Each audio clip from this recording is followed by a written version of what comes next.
Hey guys, how you doing? This is Alex. Today, what I'm going to do is I'm going to go down to Power by the Hour and pick up the JLT 148mm intake that I dropped off to Jake. We talked a lot about modifying the tube so that I can then put in a PMAS 149mm housing.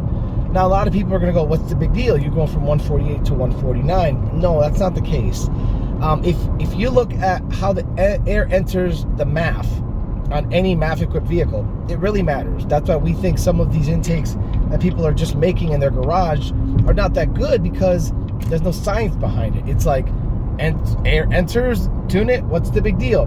No, there's a lot of science behind how the air and the airflow is entered through that mass airflow housing. So the PMAS 149 has a different shape of the inlet to allow the airflow to be, let's just say, tune friendly.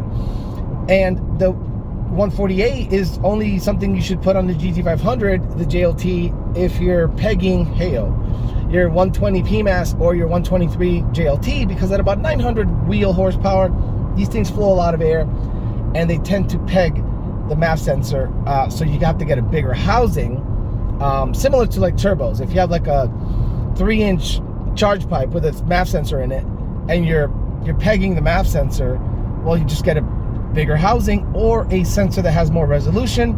So you go from 3.5 to a 4-inch or 4.5 inch, and you can then retune it and have plenty of resolution. This thing is going to need retuning because the air is entering the MAF totally differently than the 148 is allowing. So I'll show you the differences. Gonna get down to Power by the Hour, show you the differences.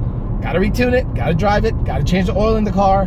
So I'm gonna do all that today, try to get it somewhat dialed, because the final stuff has to be on the dyno, and it has to be sooner than later because it's starting to cool down in Florida. It's still 89 today and it's 9:57. It is hot.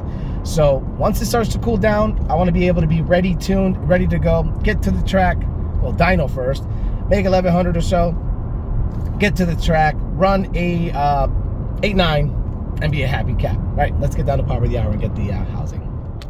For those of you that wonder and criticize me for not working on hush money, I'm sorry guys, I just don't have the facilities to do so. If I had a shop and I'd get froggy and start doing some of the work myself, I would. But don't you guys worry, this car will race again. Don't worry.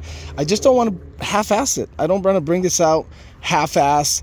And, you know, I want to, mini tub it to fit a bigger tire back there. By the way, those Bogarts are going to be for sale. I got kind of hosed on that deal. I was told they were 15 by 10s, and they ended up being 15 by 8s. They're tiny. And I'm going to probably just front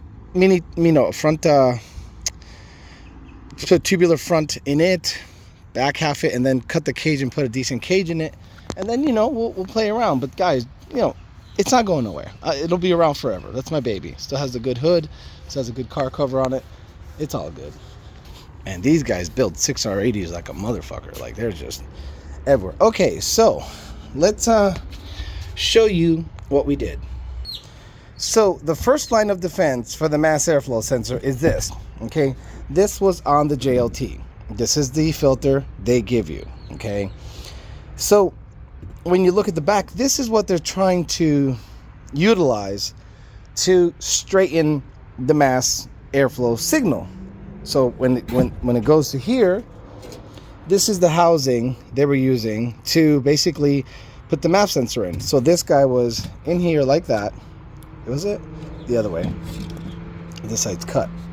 So it was like that. So what you're dealing with is a screen to straighten the airflow, but that actually, in my opinion, lessens the airflow, right? If you're using a screen to straighten out the air, you're also restricting it.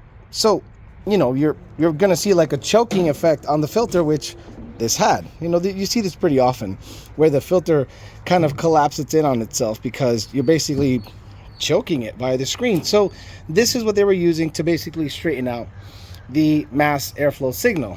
PMAS has a completely different design. They use science and use a bell mouth style inlet in order for you to straighten the airflow, and the sensor being right there, right? You'll see good straight air, and the filter does not have a screen. So the filter has basically a design built in it so that it allows more airflow. Like that's, I mean, you guys wonder why I always talk about PMAS. Well, it's not just because it's 1 millimeter bigger. You know, you guys are sometimes psycho. You go, Alex, what's the big deal? It's 1 millimeter bigger. I mean, guys, it's in my opinion just better design to get airflow in it. So once this guy, it's got little bolts or nuts.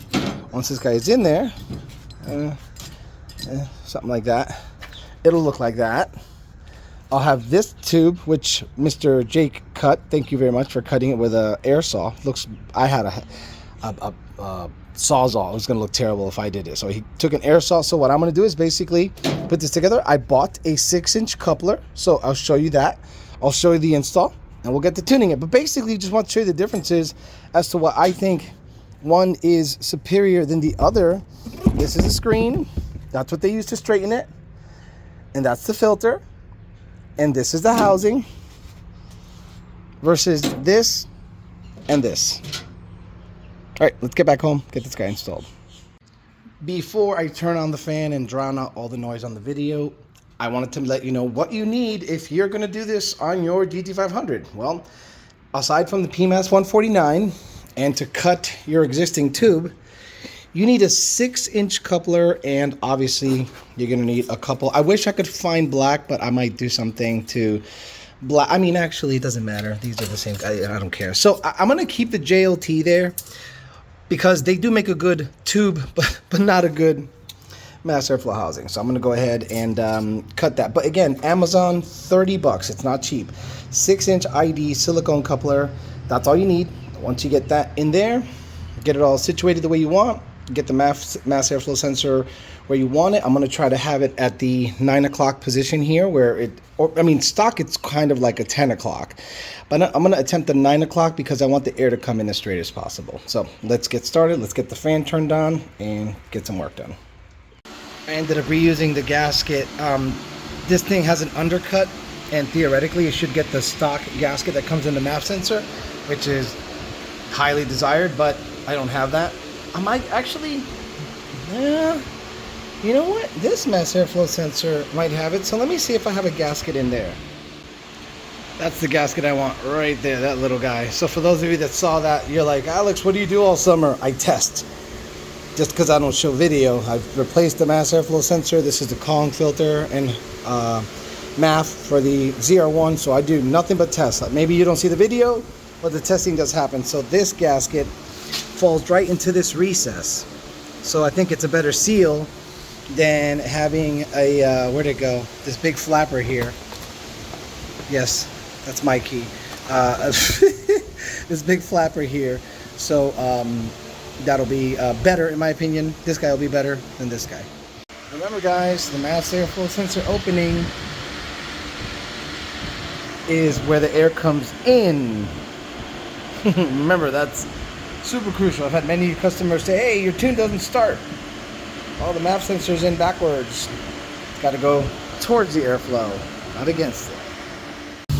Okay, I started it on the exact same tune the 148 was tuned to, because at low frequencies and the low vacuum, it's not really sucking in all that much air. So the data is not that much different from 148 at idle and some transition. So a lot of you might be mistaken that because it's only 1 millimeter off, that it doesn't need a lot of tuning. Well, at idle, it's pretty good, especially with a heavily modified motor. On startup, all these cars run about 10 to 12% rich. And that's exactly what's happening right now. It's about 10 to 12% rich. I'll let it get warm. I'm data logging, and then we'll see where they end up. And I'm gonna load the PMAS 149 value file, but I'm warming it up so that I can change the oil. Once it's warmed up to temperature, I'll shut it off, go inside, tune it for 149, change the oil, drive it, dial in fueling, do some wide open throttle with BR50 in it, which I have here. Sorry, is it BR50 or FR50? Yeah, FR50, sorry. And we'll go ahead and get it all tuned up with the oil.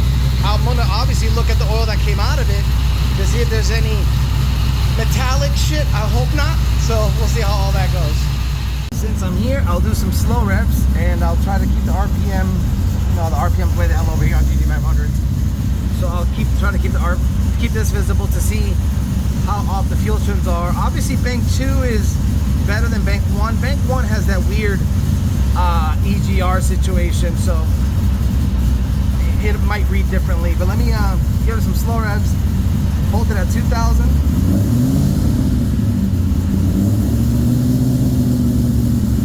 Yeah, see how it's a lot different in transition? The PMAS 149 is quite richer.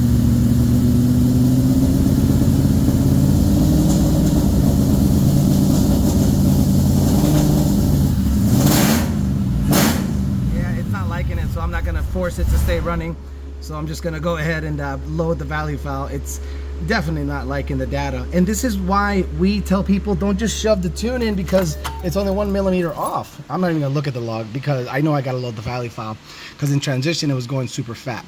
So yeah, you can see how fat it was going because it was really rich. So let me go ahead, get in there, get a tune on it, dial it in, and not before I change the oil. Actually, I'll dial it in first, then change the oil, because I'm thinking it's going to be running a little on the fat side. Okay, we're almost done. Once it's done flashing, I'll go ahead and key cycle. Usually you want a 10-second key cycle.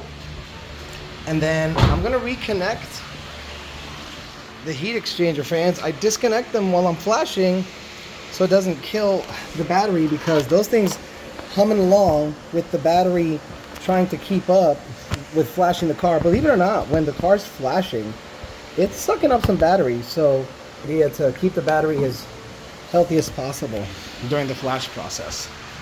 Okay, so that key cycle took about 10 seconds. Neutral, water tank.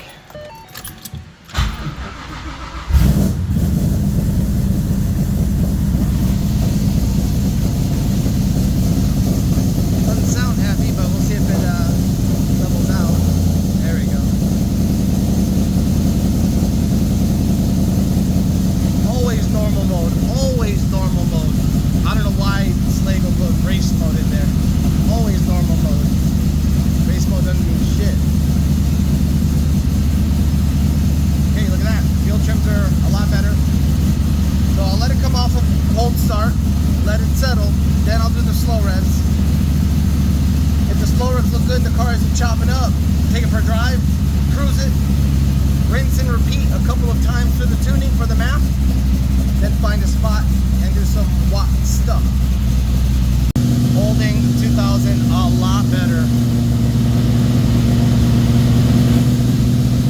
It's a little loud in the neighborhood, so I don't want to do 3,000, so I'll do 2,500.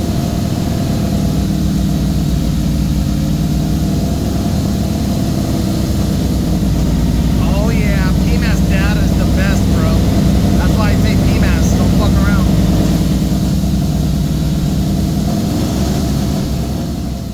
Alrighty, so got the data log up. Do the whole situation here, and there we go. So basically, idle, slow revs, and then we go for a cruise. This I'm gonna have to take care of. This little idle dip that it does. It probably just needs a bunch of idle air, but I'm gonna review it, rinse and repeat a whole bunch of times, and once I get everything dialed in, I'll see if I can get it over to the dyno, do some wide open throttle stuff, and that'll end it for today.